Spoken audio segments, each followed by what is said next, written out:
De retour sur ce plateau, Chanceline Mouzi, c'était pour te faire plaisir, toi qui fêtes ton anniversaire aujourd'hui de la part de Joël Nguizani. Elle vient de faire son entrée, elle c'est Julie Sefou, Madame Lefer, à qui j'ai dit bonjour, excellent début de week-end à toi. Merci beaucoup Dorcas et bonjour, tu as des belles couleurs. Merci, merci. Bonjour à vous mesdames, messieurs. J'aime bien tes boucles. Hein. C'est vrai, hein? Ben... Tu verras Pamela. Alors, mesdames et messieurs, comme je l'ai annoncé tantôt, on veut bien parler du développement de la République démocratique du Congo, vu par les Congolais d'ici, hein, nous les Congolais d'ici, et ceux de la diaspora. Alors, sur ce plateau, eux aussi, ils sont Congolais, mais ils ont choisi d'aller vivre ailleurs, ils savent le pourquoi, mais en tout cas, il y en a qui reviennent pour investir au pays. De plus en plus, d'ailleurs. Voilà, il y en a qui reviennent pour travailler pour le développement, le changement de notre beau et cher pays. Et ce matin, on veut bien en parler. Vous pouvez prendre part. Il y aura notre numéro qui sera affiché au bas de l'écran. Donc, participez également à cette tranche d'animation. Écrivez-nous vos questions ou vos contributions, vos suggestions. Mais surtout, n'oubliez pas de signer en mettant votre nom. N'est-ce pas, Julie Sefou? Ah oui, n'oubliez pas de préciser, vous êtes de quel côté? D'ici ou d'ailleurs? Alors, nous, c'est un plaisir d'avoir, et puis tout de suite, on sent, hein, on a déjà 2 Congolais de la diaspora qui sont avec nous. On va avoir une Congolaise, elle le sait, puis c'est de la diaspora, elle est d'ici. On a un Congolais d'ici qui va représenter les autres. Voilà, moi, il fait le contrepoids, n'est-ce pas? Mais c'est bien ces moments de partage parce que le développement peut partir aussi d'en bas, les autres prennent, et puis on se rend compte quelque part, hein, ne serait-ce que des idées, c'est important parce que c'est des questions qui nous intéressent tous. Moi, je commence par saluer celui qui arrive pour la toute première fois, évidemment, les 2 qui arrivent pour la toute première fois. Monsieur Jean-Paul Mouka, bienvenue à vous. Bonjour, madame. Alors, il a beaucoup de casquettes, Dorcas. Pour une fois, je préfère que lui-même, en tant que motivateur, entrepreneur, se présente parce que ces casquettes, justement, justifieront pourquoi on l'a fait venir sur ce plateau. Merci beaucoup pour l'opportunité, merci pour l'invitation. Rapprochez un peu le micro de la bouche. D'accord, merci beaucoup pour l'opportunité et l'invitation. Bon, déjà, permettez-moi de préciser que de la diaspora, c'est tout simplement pour préciser l'endroit géographique sur la terre où on vit, parce que si c'est pour diviser les Congolais, non. Non, pas du tout. Lui, son cœur bat ici. Tout à fait. C'est Dr Jean-Paul Mouka, donc je vous arrive d'Ottawa au Canada. Et c'est un plaisir d'être chez moi. Je suis chez moi, ni plus ni moins. Je suis expert en transformation numérique des entreprises, c'est-à-dire que j'accompagne les entreprises, petites, grandes, de toute taille, donc dans l'appropriation de l'outil numérique. Donc je suis docteur en gestion et technologie de l'information. Et donc, le numérique, c'est mon domaine. Au quotidien, j'exerce aussi en tant que banquier. En fait, je suis directeur à l'export auprès de l'Agence canadienne d'exportation. Donc, je travaille au ministère canadien du commerce extérieur et des affaires étrangères, Global Affairs, ou si vous voulez, Affaires mondiales Canada. Mais permettez-moi de m'empresser de préciser que je suis ici en qualité personnelle et donc... mes propos n'engagent que moi et moi seul, car je n'ai pas mandat de représenter le gouvernement canadien. Au moins pour nous, ça sera important parce que c'est un expert, hein, il a des choses à partager avec nous. Alors lui, nous vient de l'Inde, hein? Caleb. Il a passé beaucoup de temps là-bas. Évidemment. Il a décidé de revenir au pays pour apporter les changements. C'est ça, Caleb? Évidemment. Il était coincé dans les embouteillages ce matin. En tout cas, c'est très difficile.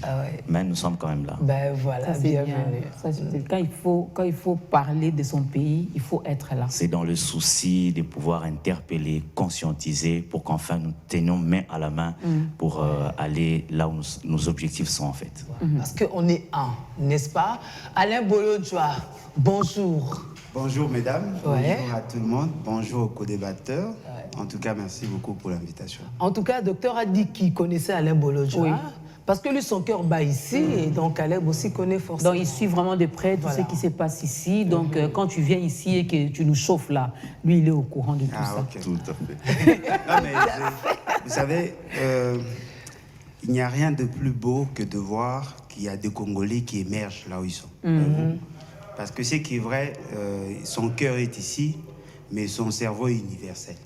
C'est-à-dire que son intelligence peut servir à tout le monde, à toutes les nations, mais le fait tellement qu'il soit attiré par cette fibre sociale qui voudrait apporter son plus, dans le développement du Congo, on est ensemble. Heureusement qu'il n'est pas de l'autre bord. Voilà, Ne donc, commence pas. Voilà, on est ensemble. Alain ne commence Alors, pas. quand on est à l'extérieur, on va commencer par ceux qui sont plus à l'extérieur. Comment est-ce qu'on voit le Congo? Ou mieux, comment on avait vu le Congo hier et comment on le voit aujourd'hui? Voilà. Ce qui est sûr, c'est que, à l'image du monde, le Congo est en marche, le Congo est en plein mouvement. C'est pas toujours des évolutions positives, hélas, mais une chose est certaine, c'est que dans divers domaines, le Congo est en évolution. Et voilà, sinon on reste à la traîne. Maintenant, les défis mondiaux, globaux, ils restent énormes. Je ne vous cache pas que chaque fois que l'on revient au Congo, même si on ne s'est absenté que pour un mois ou une année, d'abord on est choqué par la démographie, tout simplement. La démographie, la concentration dans les grandes villes, je ne vous parle même pas des embouteillages. Mais bon, ça c'est des phénomènes des mégapoles africaines. Dans mon domaine en particulier, je suis ravi de constater que le Congo n'est pas toujours tout à fait à la traîne, par exemple dans l'adoption de l'outil numérique. Il m'arrive très souvent d'échanger avec des individus, des entreprises. Ayant travaillé ici, moi j'ai travaillé ici à 20 ans. Ok. En tout début de ma carrière, j'ai travaillé dans le secteur informatique ici, dans une grande entreprise de télécommunications de la place. Quand je regarde le chemin qu'on a parcouru en 20 ans, je me dis que bon, il y a de quoi être fier pour mon pays. Maintenant, qu'on ne se mente pas, beaucoup reste à faire. Beaucoup reste encore à tout à faire. fait. Vous avez cet aperçu aussi, Caleb? Bien évidemment, moi, avant de quitter le pays pour rejoindre l'Inde pour mes études, j'ai me tapé la poitrine auprès de mes amis qui étaient à l'extérieur. Je leur disais qu'en tout cas, mon pays, on est en voie de développement, on est en train d'évoluer. Mais le jour où j'ai pris mon avion, je suis arrivé à l'aéroport d'Addis Abeba, je me suis tué. Là, il est encore en Afrique. Hein? Oui. Là, je me suis un peu tué. J'ai commencé à observer. Donc, j'étais calme et en même temps, j'étais un tout petit peu triste. Je regardais, j'ai dit, mais quel genre d'infrastructure? Alors, c'est en ces moments-là que mes idées commençaient à changer. Je peux dire que je ne suis pas la même personne qui a quitté le pays, qui est revenue. Donc, j'ai appris. La vision est devenue un peu plus large. Et la détermination, tout s'est un peu approfondi. Ben, ça, c'est bien, ça, c'est bien.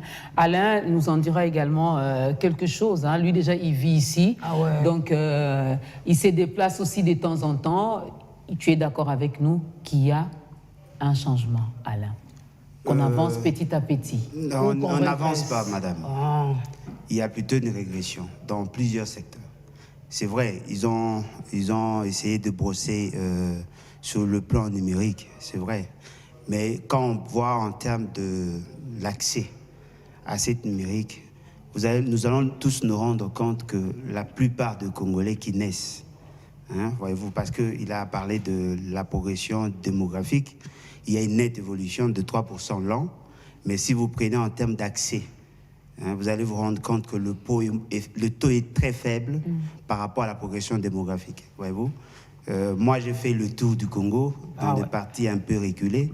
Je vous prends par exemple le territoire d'Ingende, où je travaille souvent, 17 000 km², mais il n'y a que 2 points de connexion téléphonique. 2 points.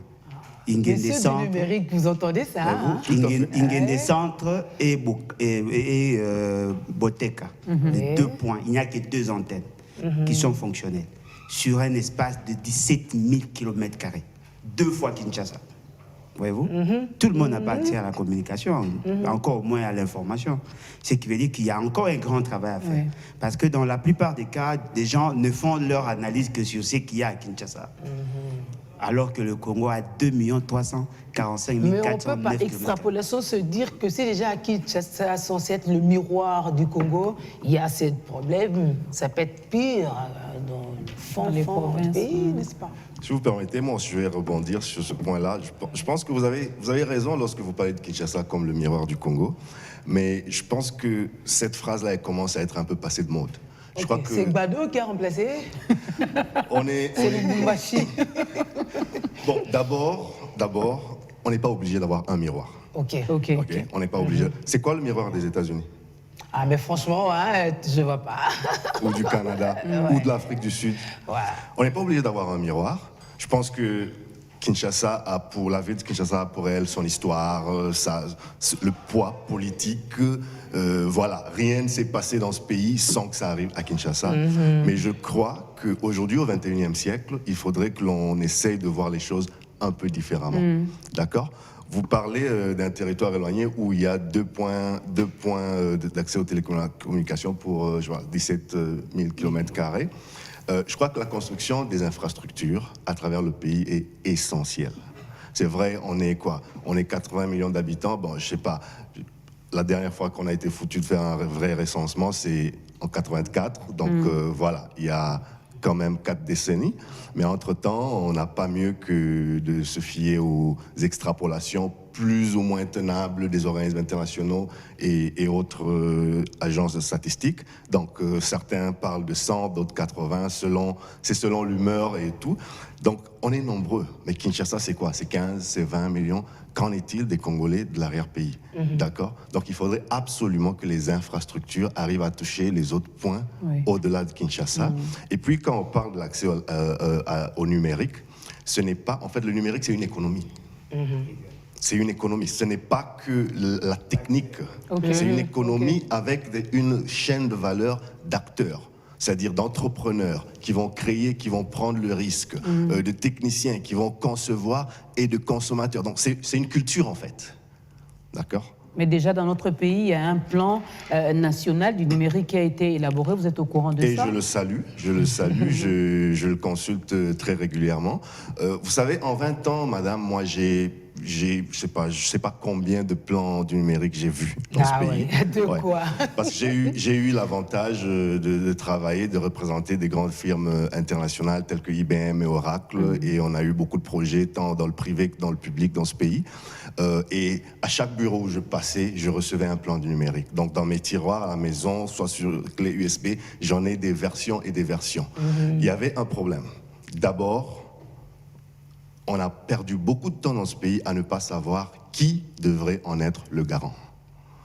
Partout où vous passiez à la fonction publique, vous receviez un plan. Vous passez au PTNTIC, vous receviez un plan. Vous passez dans une telle agence, vous receviez un... Donc il y avait au moins, pour chaque agence, pour chaque ministère, il y avait un plan de développement numérique. Depuis peu, je suis ravi de constater que d'abord, entre le ministère de PTNTIC et du numérique, donc déjà les acteurs sont définis, la vision se cristallise, elle se précise. Moi, je salue cette avancée. Vous saluez également, Alain Bolodjo, cette avancée?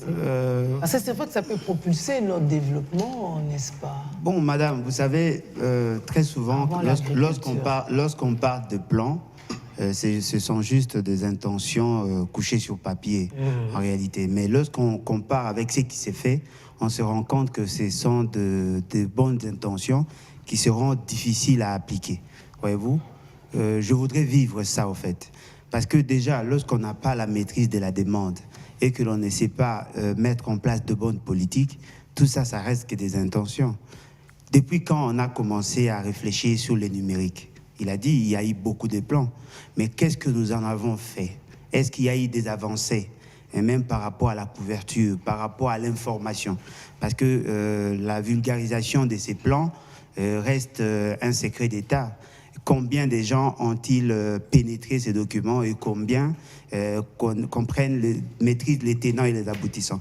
C'est-à-dire que dans le plan, lorsqu'on est au niveau sociétal, dans le plan, lorsqu'on a conçu un plan, on a toujours tendance à faire connaître le plan justement pour attirer les acteurs. Voyez-vous? Mais lorsque le plan reste un secret, il en a dans ses couloirs, dans ses tiroirs, pardon, mais combien en ont? Voyez-vous? C'est-à-dire qu'il y a déjà un problème conceptuel. Et très souvent, c'est du plagiat que l'on fait. Voyez-vous, il y a un responsable. Comme rien ne naît de rien. Hein? Non, mais effectivement. Mais voilà pourquoi dans la faisabilité, madame, vous savez, il faut toujours contextualiser. Même lorsqu'on parle du numérique, vous savez, on a tenté ici avec l'enseignement à distance, on a eu à débattre longuement sur l'enseignement à distance. Le ministre, Willy Bakonga, penser que le fait seulement d'envoyer 10-15 enseignants par jour à la télé pour essayer d'apprendre à nos enfants on allait couvrir toute la République. On a démontré que déjà la cartographie de la couverture ne pouvait même pas dépasser 20%. Voyez-vous? C'est-à-dire que nous devons effectivement faire entrer cette vision dans le chef de la population. C'est toute une culture, comme l'a dit. Nous devons arriver à faire connaître notre vision sur le plan numérique, dans le domaine du numérique, à toute la population. On va créer les génies congolais dans le chef de tous ces enfants qui veulent faire quelque chose dans ces secteurs. Et fort malheureusement, jusque-là, on n'a rien senti. S'il y a un document appelé plan, mais dans la faisabilité, nous ne sentons pas. On a créé un ministère. Cela ne veut pas dire qu'on veut résoudre le problème en réalité. Savez-vous que lorsque nous réfléchissions sur le domaine, par exemple, de l'agriculture, pêche et élevage, nous avons eu aussi à proposer qu'on puisse éclater ces ministères en deux. Ministère de l'agriculture d'un côté, ministère de pêche et élevage de l'autre. Mais entre les deux, personne ne consomme son crédit en termes de budget. Qui vous dit que le ministère du numérique aura le moyen de sa politique? Voyez-vous? Et déjà, la présence de l'ARPTC crée déjà un désordre par le fait qu'on veut utiliser l'ARPTC pour des finalités autres que celles qui justifiaient sa création.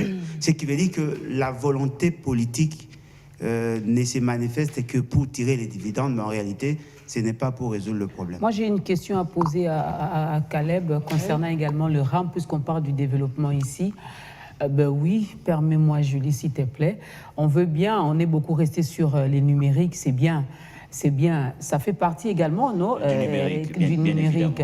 Alors, pourquoi les Congolais réagissent mal par rapport à ça? Si ça va contribuer également d'une manière ou d'une autre, je parle des taxes qu'on paye, de ce qu'ils nous enlèvent dans nos téléphones, dans les crédits et autres. Si ça peut contribuer également dans les changements de notre pays, Monsieur Calais, pourquoi les Congolais s'y opposent autant?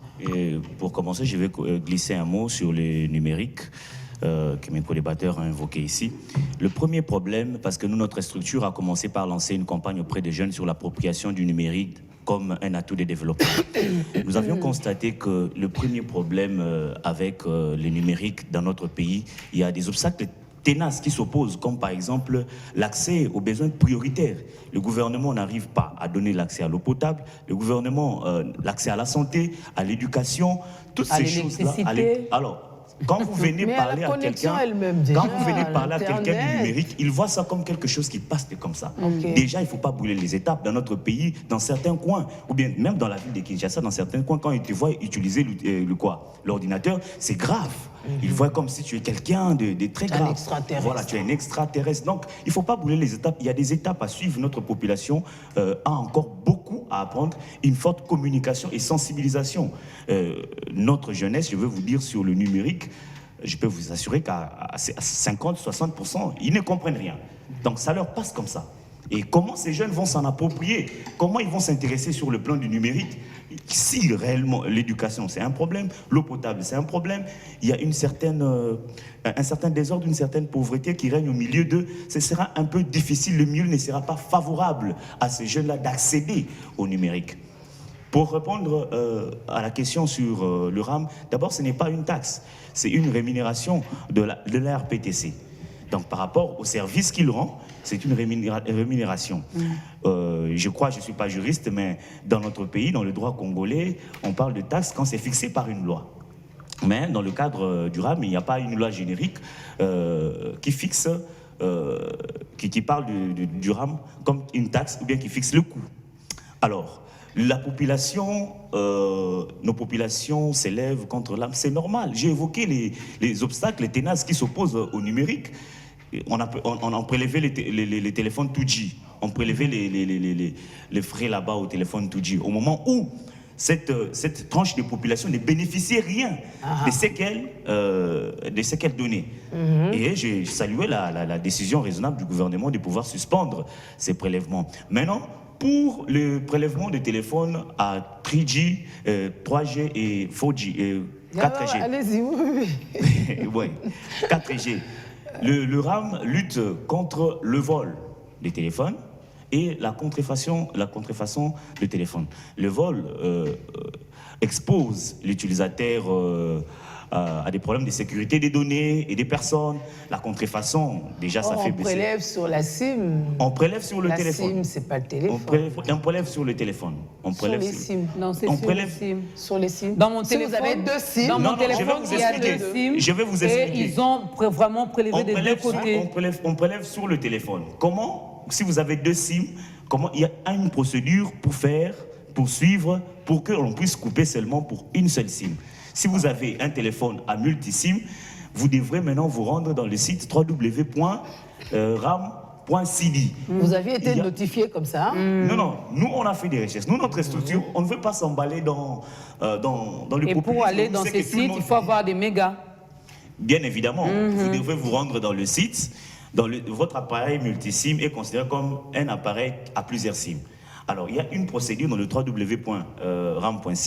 On va vous demander d'insérer votre email, parce que l'email, c'est le numéro à 15 chiffres qui identifie votre téléphone. Voilà. Vous prenez le numéro de la SIM que vous choisissez, qui doit payer le RAM, et l'email. Vous mettez ça dans le site, et désormais, vous allez payer pour qu'une seule SIM ou un seul réseau. Elle pose bien la question, tout ça est numérique, tout ça incongru dans la tête de beaucoup de Congolais, et donc on n'y arrive pas. Alors moi j'ai quand même une préoccupation, parce qu'on parle des Congolais d'ici et d'ailleurs. On en est où avec le débat d'autrefois où ceux d'ici pensaient que les autres venaient un peu comme en donneurs de leçons, ou avec des formats calqués sur mesure, inadaptés aux réels besoins. À un moment, c'est comme ça qu'on a senti un peu ce rejet ou cette résistance. Jean Rabo-Montir qui vient de loin, surtout qui vient de l'étranger. Mais maintenant, comment se fait l'adaptation parce qu'il faut former un tout et évoluer ensemble? Moi, je pense que je ne peux pas aller dans cette guerre-là. Ce qui est vrai, c'est que notre pays a beaucoup à apprendre. Et nous devons placer l'humilité au milieu de tout. Je vous ai dit que quand j'ai quitté ces pays, je ne suis même pas encore arrivé à ma destination, justement à Addis Abeba. J'ai commencé à être triste. Donc, il y a beaucoup à revoir. Pourtant, quand j'étais à Kinshasa, j'ai tapé la poitrine, RDC, Lokamakasi. Mais je suis arrivé à Addis Abeba. Je n'ai même pas piétiné et mis mes pieds là à l'aéroport. J'ai vu ça comme une autre technologie. Juste quand l'hôtesse a annoncé qu'on allait atterrir à Addis Abeba, tu as vu par... quelque chose qui vient à l'avion. Je n'ai même pas touché le sol. Et quand j'ai remarqué l'aéroport, les infrastructures, j'ai pleuré, j'ai dit non. Je comprends pourquoi certaines personnes à la diaspora s'énervent comme ça. Et nous, quand on est acquis, on dit mais parfois ça énerve. Parfois c'est révoltant. Et quand tu reviens dans le pays, tu as envie de faire quelque chose. Tu as envie maintenant de prendre ce que tu as appris là-bas, les mettre en pratique. Mais quand nous arrivons sur place, nous trouvons encore des Congolais qui vont dire mais vous voulez nous apprendre quoi? Et il y a une guerre. Nous, on n'a pas besoin de regarder cette guerre-là. Nous, on a besoin des objectifs. Moi, quand j'ai quitté là-bas, je suis venu avec des objectifs. Je ne mourrai pas sans les accomplir. Je ne mourrai pas sans. C'est ça la détermination que j'ai. Alors, docteur Jean-Paul, vous êtes motivateur, justement. Il y a quand même une problématique répondante. C'est que les gens peuvent avoir des idées pour faire des projets, ok, mais il faut aussi des moyens. C'est alors que les Congolais disent aussi on n'a pas accès aux ressources financières et même parfois humaines aussi, n'est-ce pas, parce que la technologie... Ils ont besoin d'être accompagnés finalement dans leurs projets. Si vous permettez, je vais juste toucher très rapidement sur ce qui vient d'être dit et aussi peut-être compléter mon co-débatteur pour avancer. Vous savez, sans tomber dans le juridisme, j'ai pensé à quelque chose lorsqu'il parlait du RAM, dans le registre des appareils mobiles et tout. En fait, pour moi, je vais juste rentrer dans le bon sens. On appelle ça comme on veut, taxes, redevances, rémunération et tout. Je vous garantis, il n'y a pas un pays au monde où payer la taxe est un exercice plaisant. Tout le monde ne veut pas payer la taxe. Les riches fuient la taxe. C'est pour ça qu'il y a les paradis fiscaux. Eux, on pourrait se dire, allez, ils sont déjà multimilliardaires, quelques milliards pour le trésor public, ça va pas casser la baraque. Non, ils posent leur argent là où il y a le moins de fiscalité possible, là où la fiscalité est la plus légère. Les pauvres fuient la taxe pour des raisons tout à fait différentes. Au Congo, c'est un peu plus spécifique. Des raisons les riches ne payent pratiquement pas, ce sont les pauvres qui payent. C'est vrai, mais je vais nuancer parce que les riches, ils ont souvent plus de moyens de se faire mieux conseiller pour faire ce que l'on appelle l'optimisation fiscale. qui n'est pas une évasion fiscale. C'est-à-dire ils profitent des lois en vigueur pour peut-être soit enregistrer leurs entreprises dans des pays où la fiscalité est un peu plus légère, etc. Mais le maître mot pour moi ici, c'est la contrepartie. On paye pourquoi ? Pour que cet argent serve à quoi, et on reçoit quoi en retour. Pour le reste, je laisserai les juristes nous situer. Moi, tout ce que je sais, c'est que quel que soit votre pouvoir d'achat, on paye pourquoi, pour que ça serve à quoi, et on reçoit quoi en retour. Donc, essayez de répondre à ces 3 questions-là par rapport au RAM, et vous me direz si c'est approprié ou pas, et puis on peut rentrer dans des détails techniques. Ça, c'est 1. De 2, vous avez parlé ici de la diaspora, de donneurs de leçons et de reste. Moi, à cette question, quand j'y réfléchis, j'ai l'habitude de dire, dans ce pays, il faut qu'on fasse attention. On est guetté par un très grand danger. On est en train de très vite devenir une machine, un parent qui a comme spécialité de diviser ses enfants. Ouais, diviser ses enfants. Je vais être très clair, je ne vais pas mâcher. Pour que le parent règne alors. Alors, je ne sais pas qui doit régner, mais en fait, il y a une mode qui se développe au Congo, c'est une mode de diviser les Congolais. C'est-à-dire, entre Congolais d'ici, Congolais de la diaspora, entre Congolais de l'Est, Congolais de l'Ouest. Donc ça, c'est un très, très, très grand... Souvenez-vous qu'il y a des pays, il y a des pays comme ça au monde où ils ont plus de leurs ressortissants à l'étranger que dans le pays. Ce n'est pas notre cas, mais il y a des pays où vous n'allez pas passer 2 rues sans trouver un ressortissant de ce pays-là. Voilà. D'accord ? Donc moi, je considère ça plutôt comme un atout qu'une faiblesse. C'est de 1. Maintenant, c'est vrai, puisque le Congo est en évolution, des fois, quand on part du Congo, on a tendance à être déphasé. Moi, j'ai eu la chance, depuis 25 ans que je vis en dehors du Congo, de revenir absolument chaque année et parfois même plusieurs fois dans l'année. D'accord ?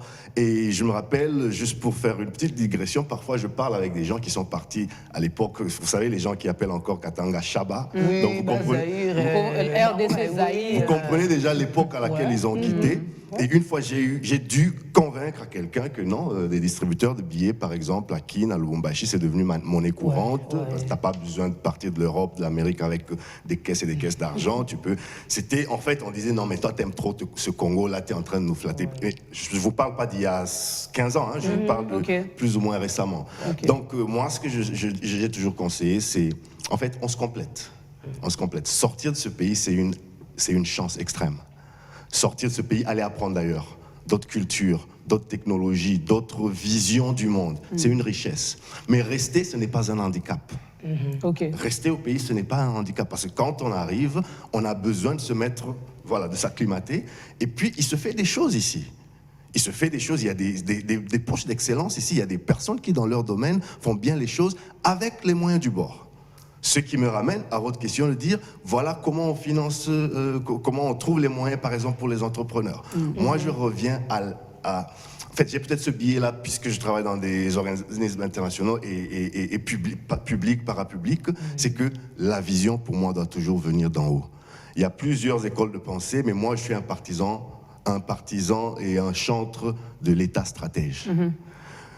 Monsieur Bolojo a dit que les plans, c'est des chapelets de bonnes intentions. Il n'a pas tort. Mais il faut commencer par un plan. Il faut bien qu'il y ait quelque chose qui donne le là, qui donne la vision. Le problème, ce n'est pas dans la planification. Même si très souvent on fait du copier-coller, on prend plan de tel pays, prend tel pays. Moi, je pense humblement que c'est un bon début, quitte à contextualiser, aux réalités locales, et 2, adapter à l'évolution du pays. Donc, une fois qu'on a un plan qui reflète plus ou moins la couleur, plus ou moins la culture, on peut maintenant on peut chercher les moyens pour donner vie à ce plan. Les chercher où? Parce que c'est là où se pose également le problème, M. Jean-Paul. Vous avez dit, vous faites des va-et-vient, des allers-retours, ça c'est bien, mais lorsque vous venez dans tout ce que vous avez planifié pour investir ici dans votre pays, est-ce que vous êtes accompagné? Vous êtes soutenu par rapport à ça? L'erreur que l'on fait, c'est de penser que le gouvernement a pour rôle, que certains font, pas tous, a pour rôle d'accompagner chaque entrepreneur en créant des emplois pour eux et tout. Non. Je pense et je reviens encore à ma formule de l'État stratège, c'est-à-dire l'État qui donne le là, l'État qui allège les conditions, l'État qui assainit le climat des affaires. D'accord? Ça, ce n'est pas le rôle des particuliers, des privés. Okay. Parce que franchement, aujourd'hui, quand vous regardez le poids de la fiscalité, les complexités dans l'administration, etc., si vous êtes un investisseur international, on va dire, à opportunité égale, c'est clair que vous ne venez pas au Congo. Très souvent, on vient au Congo parce que soit on puise et on s'en va, hein, vous voyez de quoi je parle, mais s'il faut développer quelque chose ici, créer des emplois et laisser une trace, souvent quand on regarde la lourdeur administrative, on préfère aller ailleurs. Donc, on doit assainir notre environnement des affaires pour que ceux qui arrivent se sentent accompagnés. Mais quand on dit se sentent accompagnés, c'est pas seulement leur donner de l'argent. Il y a beaucoup de choses. Par exemple, moi, j'ai la chance d'évoluer dans le gouvernement canadien. Il y a beaucoup de programmes qui accompagnent les petits entrepreneurs. Des subventions, des financements, des fois juste des accompagnements. On a tendance à penser que l'information n'est pas nécessaire. Voilà, les gens arrivent et ils s'en mêlent les pinceaux avec 10 000 accompagnateurs, mais le gouvernement, par exemple, peut, à peu de frais, offrir, à travers des agences spécialisées, bien entendu, cette information-là. Et je vois que c'est en train de venir, hein. Je ne suis pas en train de dire qu'il n'y a rien. Quand je regarde, par exemple, moi j'ai côtoyé l'ANAPI il y a longtemps, je regarde aujourd'hui ce que l'ANAPI offre comme programme. Bon, je ne suis pas sur place tout le temps pour me prononcer sur la performance dans ce qu'ils prétendent faire, mais je vois qu'un entrepreneur, quand il vient aujourd'hui au Congo, il est plus ou moins accompagné. Mais c'est encore trop lourd. L'administration est encore extrêmement lourde. Ah, monsieur. On n'assouplit pas. Bon, madame, ce sont des politiques publiques contradictoires par moment. On voudrait d'un côté maximiser les recettes en asphyxiant les entreprises et de l'autre côté les accompagner en allégeant, et par moment, on ne sait pas, on est dans quelle approche. Mais je voudrais plutôt rebondir sur ce qui a été dit en rapport avec les RAM. Les téléphones seront appelés à être enregistrés combien de fois?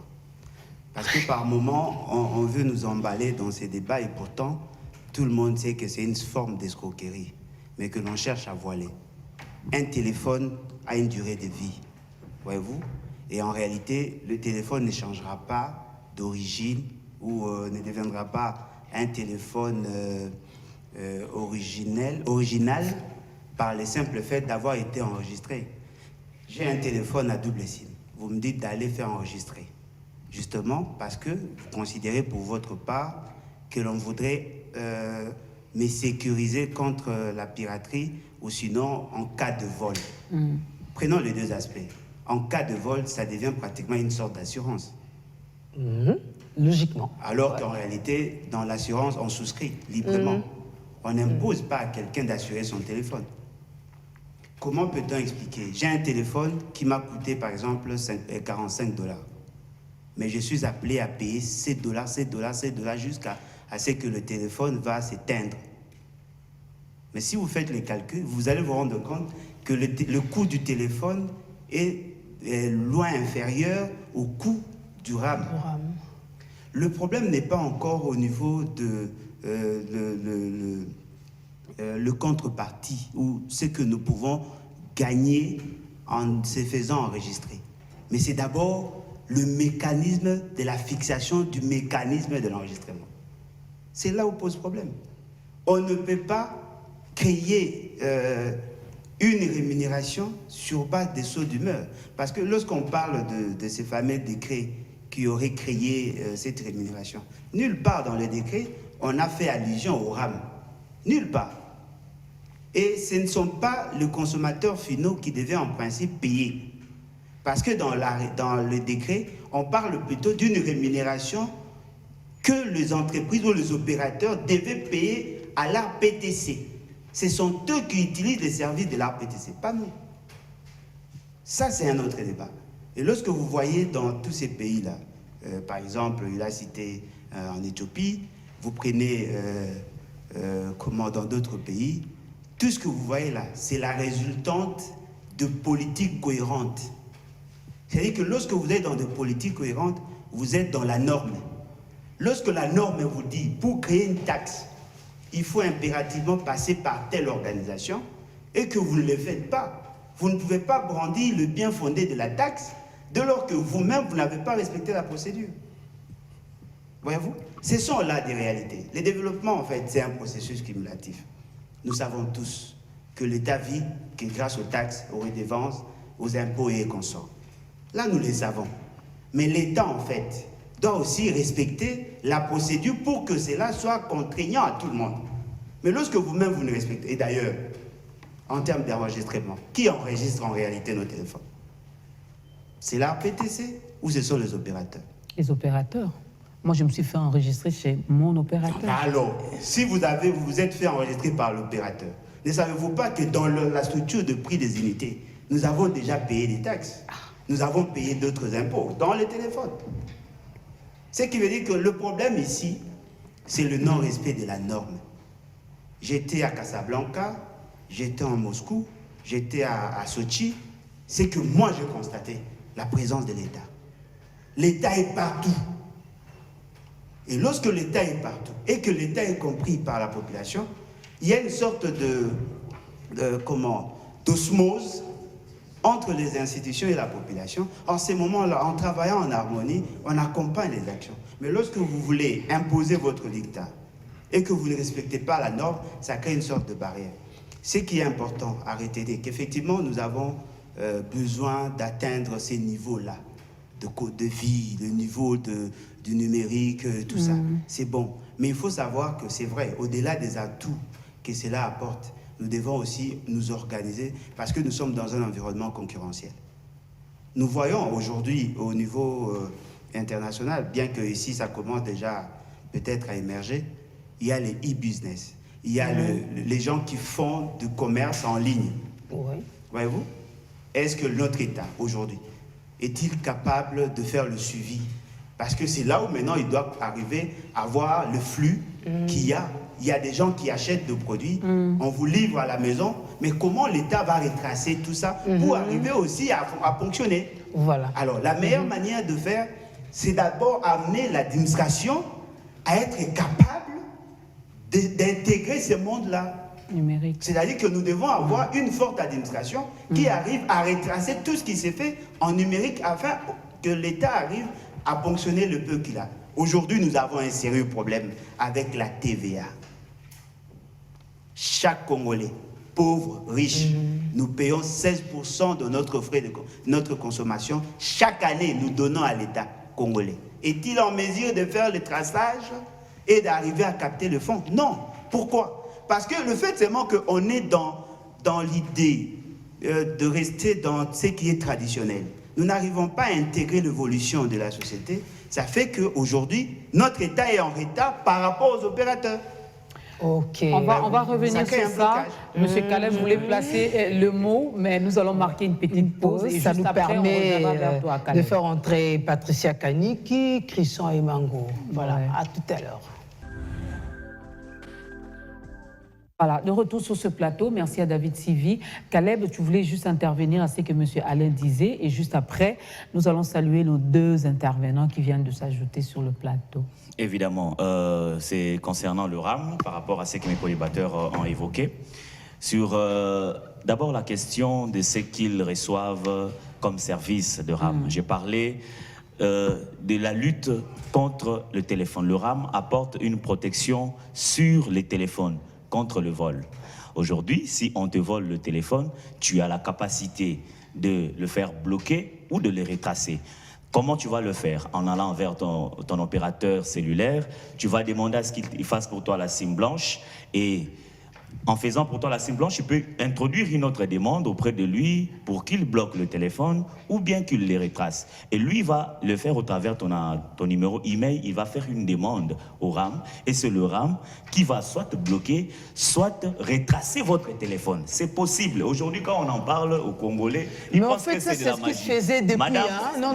On appelait l'opérateur bloqué et puis faisait la SIM blanche. Aujourd'hui, on peut aussi retracer votre téléphone si on vous le vole. Nous avons réfléchi, c'est que le RAM a donné une certaine confiance une certaine confiance à nos populations qui utilisent leur téléphone. Mais la population, c'est Au travers. Je n'ai pas fait. Ok. Rapidement, Patricia Kani qui est là avec Deuxième des Cécile Mambo. choses, sur les téléphones contrefaits. Vous savez qu'on a fait fuir des opérateurs économiques dans ces pays à cause des téléphones contrefaits. Combien de millions de téléphones contrefaits existent dans ces pays? Ça continue. Et aujourd'hui, oui, parce qu'en septembre 2022, tous ces téléphones-là ne vont plus fonctionner dans notre pays. Comment ça? Permettez-moi de parachever mon idée, s'il vous plaît. Alors, et quand les opérateurs économiques fuient le pays, vous savez, les retombées, c'est que les recettes budgétaires, l'emploi, on perd. Aujourd'hui, avec la lutte contre les téléphones contrefaits, qui non seulement nuisent à la qualité de la communication, mais aussi à cause de plombes élevées, ça donne des problèmes sanitaires. Il ne faut pas oublier cela aussi. Et aujourd'hui... Merci. Il faut être plus explicite parce qu'apparemment on est dans le blabla. Là. On est, non Oui, seulement mais on je est dans pense le que blabla. à quel niveau? Caleb, À quel il y a niveau? Caleb va revenir, voilà. Parce qu'ici, on parle du développement de la RDC vu par les Congolais ici de la diaspora. Je crois, Sylvie, on trouvera un temps pour que pour RAM, Caleb on a des experts en revienne. numérique, Voilà. nous aussi les Parce utilisateurs que, lambda. déjà, moi, j'avais une question, mais prochainement, quand tu viendras, tu vas répondre à cette question lorsque tu parles de... comment Retracer ton téléphone. Retracer le téléphone. Ouais. C'est quoi la suite? Après, vous récupérez mon téléphone, vous me le ramenez, faites la ou demande. vous non, vous allez répondre après, parce qu'aujourd'hui, on reste dans les développements. Mais Patricia Ce n'est pas Kani qui une n'était pas assurance, encore mais c'est un annoncé. fait. Est-ce qu'on t'a annoncé vraiment? Ah, les Congolais de la diaspora. Elle est congolaise. Elle est là, elle c'est Patricia Kani qui, elle arrache la parole. Oui, c'est une assurance. Un RAM, c'est une assurance. Oui. Ah, ben on aurait dû nous prévenir. J'étais pas Le au courant. RAM, Caleb vient de le faire. le RAM, c'est un frais que récolte l'ARPTC par rapport au service qu'ils rend à la population. Quel est le service? Quel est le service? Il y a par le collège Patricia, qui gère tu vas l'ARPTC, revenir. le collège qui gère l'ARPTC, Alain, l'arrêté Alain, du 10 juin 2020, Caleb, l'arrêté du 10 juin 2020 du ministre du PETENTI a donné le fonctionnement. Ce n'est pas une taxe. Est-ce qu'on peut rester- on peut C'est rester une dans notre sujet rémunération. de Ce n'est pas une taxe. Non, mais attendez, la rémunération, Merci, Caleb. la rémunération qui a une contrepartie. C'est cette rémunération-là, qui a une contrepartie. C'est ça, c'est ce que vous appelez rémunération, qui a une contrepartie. C'est une Bon, on a rémunération compris quand de même la que ça, FPTC c'est par la rapport fiscalité, au service ça, c'est qu'ils rend à la la- population. Ça, c'est de Je n'aimerais pas ici, madame, je n'aimerais pas ici, madame, qu'on puisse dire ce qui n'est pas... On reviendra Non, sur on votre reviendra. vue de On RAM entre reviendra Biko sur ça. et New Delhi. Il n'y a pas de souci. Alors moi je vais lire cette question, vous allez peut-être tous répondre, mais je crois que c'est beaucoup plus, on dit à notre compatriote de l'Ottawa. Ils ont Donc noté, les autres pourront également réagir. Et Mango n'a rien dit. Lui au moins il est posé, il n'est pas comme Patricia Kani ce matin. Nous demandons à notre diaspora de créer une émulation pour un Congo à venir en vendant la bonne image du pays. Le Congo doit plus travailler sur la formation professionnelle et l'entrepreneuriat, de tout comme fut la Chine. Évitons nos complexes de diplômes et autres. Solution à notre compatriote de l'Ottawa. Merci, c'est M. Urbain depuis Kinshasa. Bonjour, je peux avoir le numéro de votre invité en veste bleue? Ben oui, c'est docteur, hein, il est en bleu. Voilà. Parce que Bolodjo, en tout cas, on connaît, on l'appellerait par son nom. Ben, il est aussi en bleu. Hein? Moi, je suis en bleu aussi. Ah, moi, je ne suis pas invitée. Non, hein. non, toi, tu ok, n'es pas invité. prochaine. Non, donc je... Ça doit être le caméraman. Voilà, donc M. Jean-Paul va répondre à ça. Et puis le dernier dit, le site www.ram.cd ne fonctionne pas. Je l'ai essayé plusieurs fois sans succès. En tout cas, on ne répondra pas à ça. Dit là.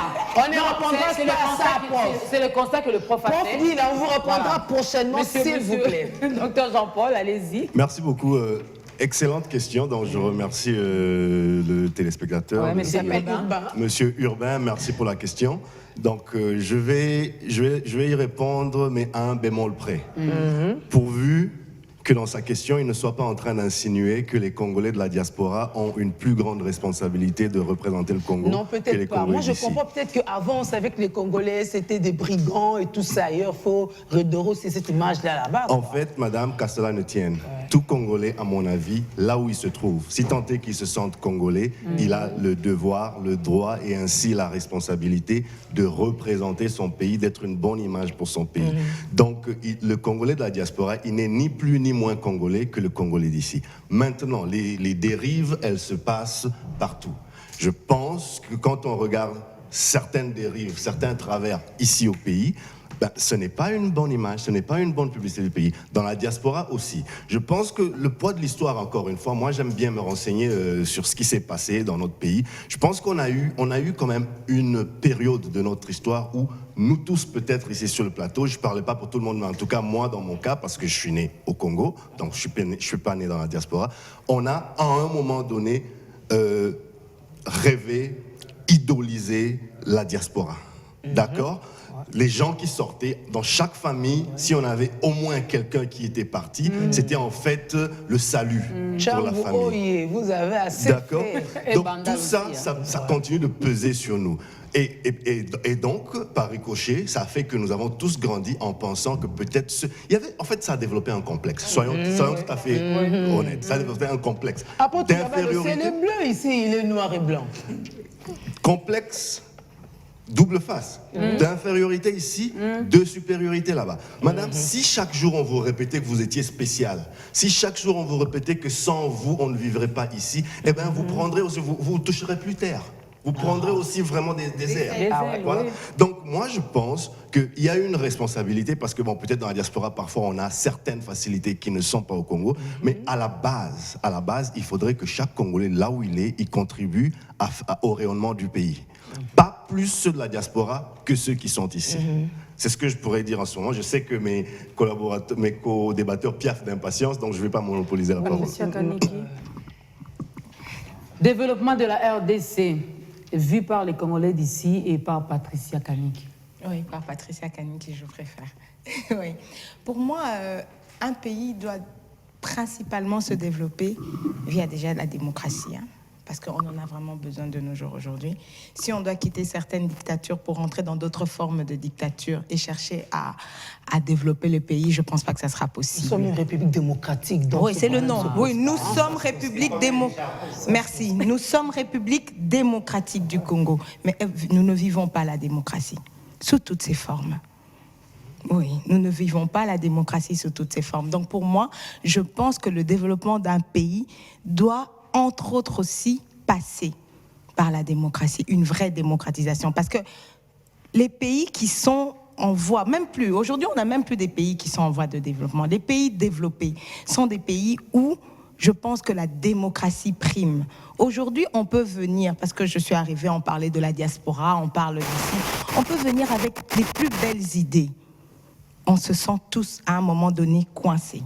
Là, je parle de la diaspora qui viennent, parce que les gens de la diaspora me disent souvent, non, Patricia Kaniki, quand vous arrivez sur le plateau, vous avez tendance à nous écraser. Non, je suis plutôt réaliste. C'est pas tous ceux qui viennent de la diaspora qui ne font rien, mais beaucoup sont venus avec de très belles idées, mais arrivés ici, c'est le Congolais qui est sur place, même les autorités, qui mettent des bâtons dans les roues. On va vous demander des papiers que vous ne saurez répondre. Et même si vous êtes capable de les répondre, vous vous rendez compte qu'on arrive dans certains ministères. Toi qui viens avec un projet qui va aider à l'épanouissement du pays, on te demande déjà d'abord de payer la rétro. Cette fameuse rétrocommission. Voilà.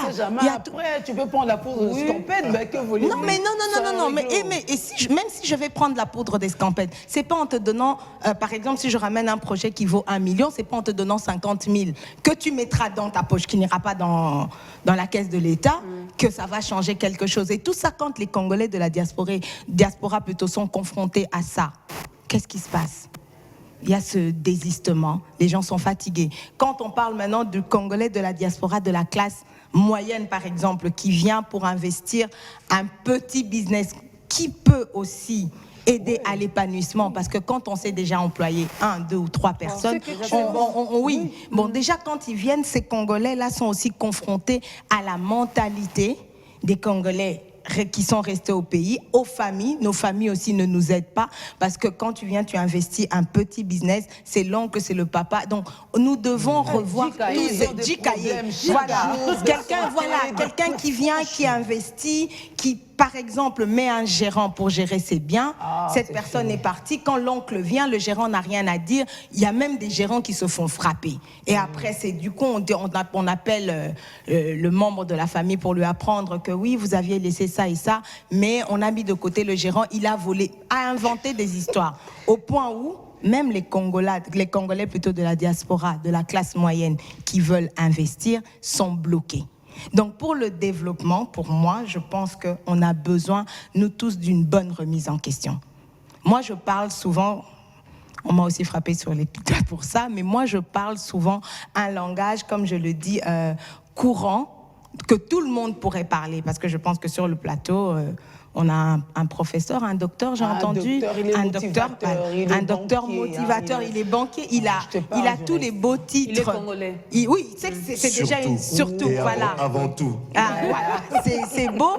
On a papa Alain qui est là, on a le confrère Ram qui m'a appris quelque chose aujourd'hui.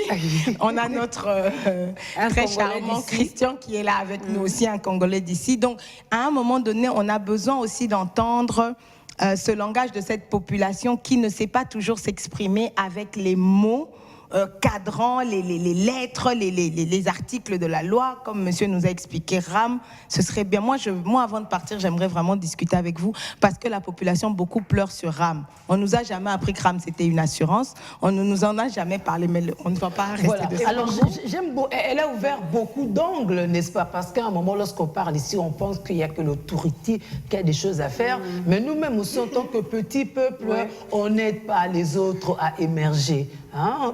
On te nomme chauffeur, mais c'est toi qui bousille le tout, on t'arrête chaque jour, chez toi il n'y a jamais d'argent, il n'y a que des pièces qui tombent en panne, alors que voilà. Mais alors pourquoi on fait ça comme ça, nous les Congolais d'ici? Vous, les faux tontons qui êtes restés au pays? Bon, on fait ça comme ça ici parce qu'il faut aussi mettre en exergue qu'on ne donne pas aussi aux travailleurs congolais les conditions de travail. Ça pousse aussi à voler. Oui. L'État a peut-être sa responsabilité parce que chez nous ici, on compte, par exemple, pour ce qui est des taxis, on ne compte pas le kilométrage dans la journée, mais on attend le versement. Ce qui fait que quand la personne a moins circulé, mais il doit amener un versement forfaitaire, il est obligé de voler. Parce que s'il remet tout au patron, lui-même reste avec rien. Donc, il doit créer des pannes, inventer des situations pour qu'il reste avec quelque chose. Donc, ce secteur-là, il faut que l'État voie comment est-ce qu'il faut s'organiser là-bas. Parce que quand vous avez, par exemple, Transco, on regarde le kilométrage. On ne leur demande pas d'amener le versement. Et le phénomène versement est allé même jusqu'à la police. Ceux qui se tiennent dans les coins des rues, même lorsqu'il n'y a pas infraction au code de la route, mais on vous arrête parce qu'il faut que les policiers ramènent le versement. Il y a un target au quotidien. Tout à fait. Donc, c'est cela qui fait que lorsque les conditions de travail ne sont pas réunies, ça pousse le travailleur à voler.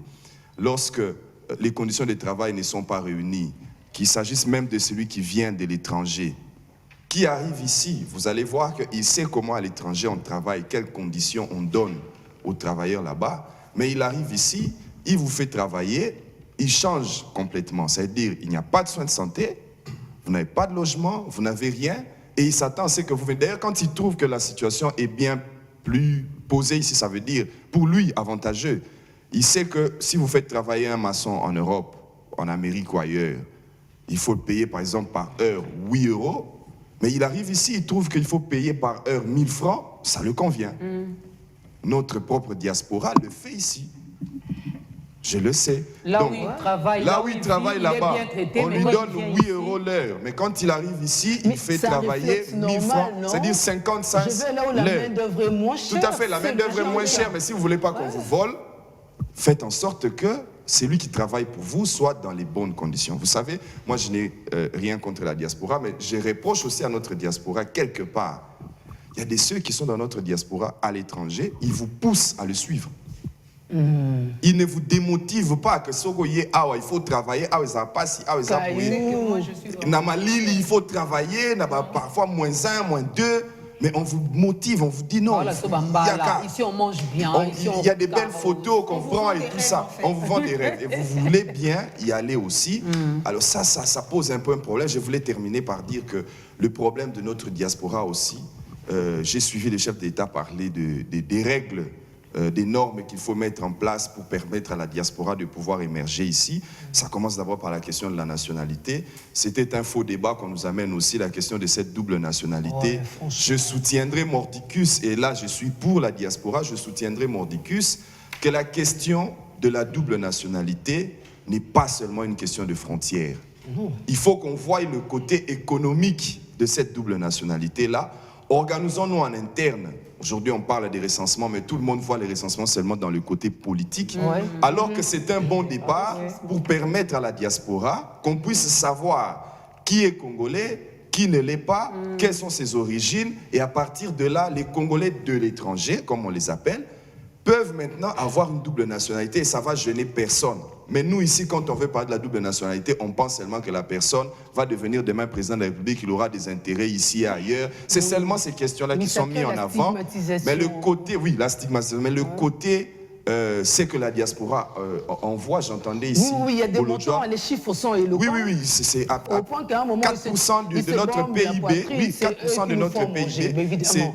Décembre arrive, il nous fait remonter. C'est quand même énorme. Et vous le savez, vous savez peut-être le budget qui va être adopté dans quelques jours au niveau du Parlement a rabaissé, par exemple, pour ce qui est de la TVA, j'entendais Bolodjo parler. La TVA, c'est toujours 16%. Mais pour certains produits, par exemple, les chinchas, les ceci, les cela, c'est rabaissé jusqu'à 8%. Mais la question fondamentale, c'est que c'est qu'on rabaisse à 8%. Mais ceux qui vont nous envoyer, ça va passer par quelle frontière? Cette diaspora-là qui contribue, cette diaspora-là qui envoie l'argent à partir de partout au monde, lorsque cet argent-là est transféré, arrive au niveau des banques ici, c'est combien il faut payer comme montant qu'il faut retirer? Tout ça, ce sont des questions qu'il fallait tenir compte pour que même si la diaspora est en train de transférer, et puis il ne faut pas seulement qu'on s'arrête au fait qu'on transfère pour que Tolia. Il faut transférer des capitaux pour que ça puisse produire quelque temps après. Ce n'est pas $1 et puis demain je redeviens. Ici, on y travaille. Qu'on puisse l'utiliser à bon escient. Donc ceux de la diaspora, tenez compte aussi, lorsque vous faites vos transferts, tenez compte de la situation sur place. On ne peut pas te payer 8 € là-bas, mais tu veux faire travailler les gens ici à 55. Tu envoies l'argent, mais il n'y a pas de transport pour que j'aille retirer. Comment ça va se passer? Alors, il nous reste 7 minutes. On va accorder la parole au docteur qui va donner peut-être son mot de la fin. De toute façon, la porte vous est ouverte. Merci beaucoup, c'est gentil. En fait, je vais toucher à quelques petits points très, très rapidement, parce que beaucoup de choses ont été dites. D'abord, il ne faut pas sous-estimer le poids économique de la diaspora dans nos pays, on va dire... d'origine. Dans le pays d'origine, surtout en Afrique subsaharienne et tout. Vous savez, aujourd'hui, l'enjeu est tellement lourd que si vous suivez, par exemple, ce qui se passe ailleurs, aujourd'hui, dans la campagne électorale française, parce qu'en France, on arrive à la campagne électorale, le sujet s'est invité. Il y a des candidats qui, aujourd'hui, proposent pour obliger les gouvernements africains à tenir leur diaspora acquis ou limiter, on bloque les transferts. Voilà. En diplomatie, on ne frappe jamais là où ça ne fait pas mal. C'est parce que déjà les Occidentaux ont compris le poids économique des envois de la diaspora. Ça, c'est un. Donc, ce n'est pas du tout à négliger. Dernier petit point, si je puis, c'est en fait sur, entre guillemets, l'exploitation lorsque les membres de la diaspora sont au Congo. Posons-nous la question, pourquoi les entrepreneurs congolais, africains, dans leur pays où ils vivent, ils n'exploitent personne? Pourquoi? C'est parce qu'il y a de la réglementation là-bas. Ils savent ce qu'ils risquent en le faisant. L'employé exploité, il connaît ses recours.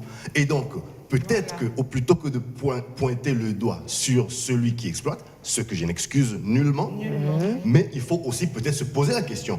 C'est que notre environnement permet que les employés, on va dire, de bas de gamme, soient exploités. Très faible salaire. C'est l'offre et la demande. Un entrepreneur aussi, vous pouvez faire le même travail à $10 alors que lui, il le fait à $100. Je vous paye, vous, quelle que soit la qualité. Ce qui ouvre un dernier point pour moi, c'est en fait, la qualité doit être acceptée comme une culture. Vous savez, quand un peuple arrive à rehausser son niveau d'exigence de la qualité, vous payez plus parce que vous savez que vous avez de la qualité.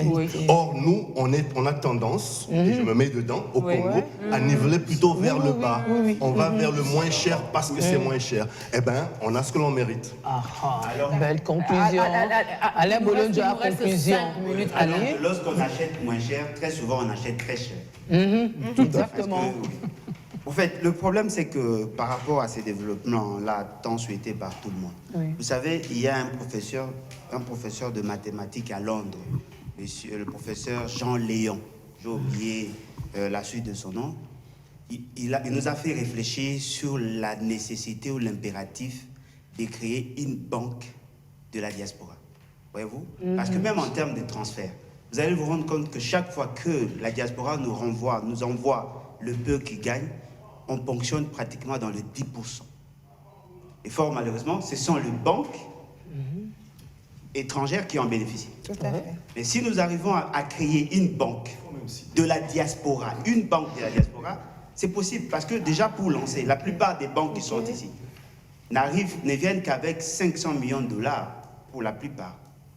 Alors que si vous avez 50 000 diasporas qui arrivaient ne fût-ce qu'à déposer 1 million de dollars, vous avez 50 milliards, 50 millions. C'est-à-dire qu'il y a possibilité de créer des banques. Déjà, ça va résoudre le problème. Mais comme l'a dit notre concitoyen, le problème, c'est au niveau de l'État, la superstructure. Ce sont les institutions qui créent un frein. Parce qu'en réalité, le fait seulement que nous, au niveau interne, nous avons un problème d'épargne. Parce que même l'investissement part de l'épargne. Le fait seulement que nous avons un problème d'épargne et que nous avons nos concitoyens qui sont à l'étranger, qui en ont, si nous étions un pays sérieux, normal, on devait plutôt alléger à la diaspora pour que nous attirions leurs épargnes ici. En quoi faisons? Vous vous dites, nous voulons relancer l'agriculture. Tout Congolais vivant à l'étranger, qui voudrait investir dans l'agriculture, on lui facilite d'avoir des terres. Et en même temps, on l'exonère de tout ce qu'il y a comme intrant. C'est-à-dire que là, on va attirer les investisseurs parce qu'ils sont doublement motivés. Ils sont congolais et eux aussi ont un besoin mercantiliste. Ils vont chercher à maximiser leur profitabilité. Merci. Et comme ça, on va créer des emplois. Le fait seulement que boule et ça crée le blocage. Et on préfère aller chercher les cambistes turcs, allemands, alors que nous avons des gens qui ont un fort potentiel. Votre dernier mot, Caleb, pour aujourd'hui. Puisqu'il n'y a plus de temps pour répondre aux questions concernant RAM, on a dit que RAM viendra. Mais il insiste sur les RAM, apparemment, c'est un bénéficiaire. Alors, je vais glisser un mot sur la diaspora. Je pense que quand nous, qui étions à l'extérieur, venons dans ces pays, il faudrait que nous puissions transmettre des pensées un peu positives. J'ai eu beaucoup d'amis avec qui nous avions terminé en Inde, mais qui n'ont pas voulu revenir ici. Dans leur tête, c'est tellement qu'au Congo, rien ne marche. Quand tu fais ceci, on va te bloquer. Mais quand toi, tu quittes là où tu es, tu viens au Congo, tu commences encore à te plaindre. Au moment où tu as trouvé encore d'autres problèmes, c'est comme si tu viens encore rajouter quelque chose de mal dans ce que tu as trouvé. Moi, ce que j'aimerais interpeller, c'est par rapport à ce que madame en face de moi, madame Patricia a dit. Non, il a trouvé beaucoup de problèmes, Mais nous, la diaspora, je pense qu'avec ce qu'on a vu à l'extérieur, ce que nous devons faire ici, c'est apporter des solutions. Peu importe. Mais les solutions, il faut... Nous devons réfléchir en termes de solutions. Il ne faut pas justifier la justifiable, vous savez. Nous devons toujours réfléchir en termes de solutions. Si on commence à se plaindre comme les autres, quel serait notre apport? Monsieur, si on commence à se plaindre comme les autres qui sont restés ici, quel serait notre apport? Je vais juste Il va apporter la solution au détournement des 20 millions. Oui, attendez, monsieur. Il y a eu un détournement de 20 millions. Monsieur Caleb, si vous pouvez juste... Oui, vous avez intervenu. 30 secondes. 30 secondes. Juste 30 secondes. Apporter des solutions. Des solutions, oui. Moi aussi, je peux apporter l'innovation. Ce n'est pas Mais comment, Caleb, monsieur Caleb, merci. Monsieur Caleb, moi la seule chose que j'aimerais, je pense que plus positif mentalement que moi, il n'y a pas. Je ne vois pas que les problèmes. Si vous ne l'avez pas remarqué, vous m'avez vu juste, je crois, une demi-heure. Moi, j'ai juste été choquée par votre intervention par rapport au RAM. C'est pas du tout. Non, je parle au RAM ici. Je suis en train de parler. Je viens juste dire à monsieur, on apporte les solutions quand on peut. La preuve, si on est ici et qu'on laisse les enfants de l'autre côté le temps qu'eux s'instruisent et que nous, on vient vivre aux côtés de ce peuple, c'est parce que nous voulons tout justement apporter ces solutions. Mais on ne peut pas se taire face à l'injustice, on ne peut pas se taire face à l'incompatibilité ou à l'incapacité ou à l'ingestion de l'État, et on va se dire, on croise les bras, on ne peut rien dire parce que ce n'est pas apporter des solutions. Non, moi je pense, si on doit parler de développement, au final, c'est qu'il faut que toutes les classes, que ce soit la petite classe moyenne et la classe sociale élevée, que tous nous puissions nous asseoir et commencer chacun à faire des échanges qui pourront produire. Je vais revenir vite fait sur ce que Papa Christian a dit tout à l'heure, aux rémunérations. C'est vrai, je suis d'accord avec ce que monsieur dit. Moi, je ne peux pas venir, c'est l'environnement dans lequel nous vivons. C'est vrai que là-bas, en Occident, il y a les taxes qui nous prennent l'argent et tout. On vient, quelqu'un qui est payé 8 € de l'heure, ici, on vient peut-être payer 50 centimes et 1 dollar. Ça ne plaît pas. On n'est pas d'accord. Je suis déjà moi-même la première à être contre cette pratique-là. Mais c'est... c'est le contexte, c'est l'environnement. Non, mais c'est pas qu'on n'encourage pas. S'il te plaît, maman Dodo, je vais vraiment arrêter.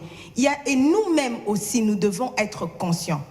Nous-mêmes aussi, qui venons travailler, nous devons être conscients. Le peuple doit être conscient que, par exemple, quand j'arrive là, je trouve un endroit où je suis peut-être femme de ménage, je gagne 100 $, alors que d'autres femmes de ménage sont en train de gagner 65 $.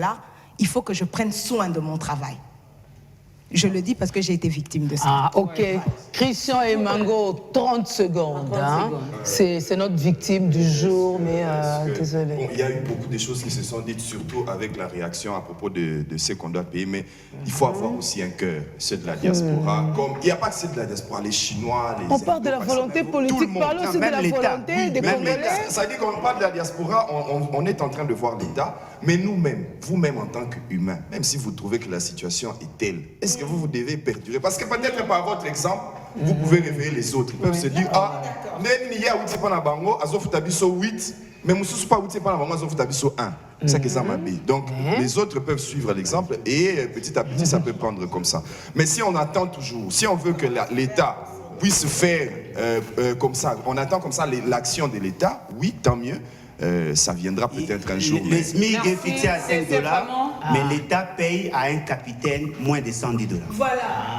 Commençons par l'État. Commençons par l'État, que chacun de nous vraiment prenne conscience. J'ai juste une question. Bonjour, maman Dorcas. Ceux qui prient à passeport, ils ont 99 $ kaka. Pour les Congolais, Oyo, Bazana Congo. Pour biso na diaspora, ils ont bongote. Neti biso a na Gabon, ils ont 100 000 francs CFA, équivalent à 165 $. Il y a un dengue moko. 100 000 les a prix officiels, tous les ans non, mais ici aussi on est à 160. Non, ici c'est un officiellement, mais quand vous allez à NER, etc., ça fait augmenter, donc c'est 160. Que l'on corrige ceci, le site rams.cd marche très bien. Je suis connecté. Vous avez vu les témoignages. Et si nous continuons, il y aura encore plusieurs témoignages. Mesdames, messieurs, nous d'ici, et d'ailleurs, on veut le développement de ce Congo, mais c'est vrai que l'impulsion doit venir de quelque part. Il faut des politiques bien détaillées, le suivi pour que les uns et les autres se retrouvent. Ça, il n'y a rien à faire. Sinon, on aime ce Congo. Vraiment, sinon on ne serait pas là. Allez, à très bientôt. Allez rester là-bas. À très bientôt. Vraiment. Au revoir.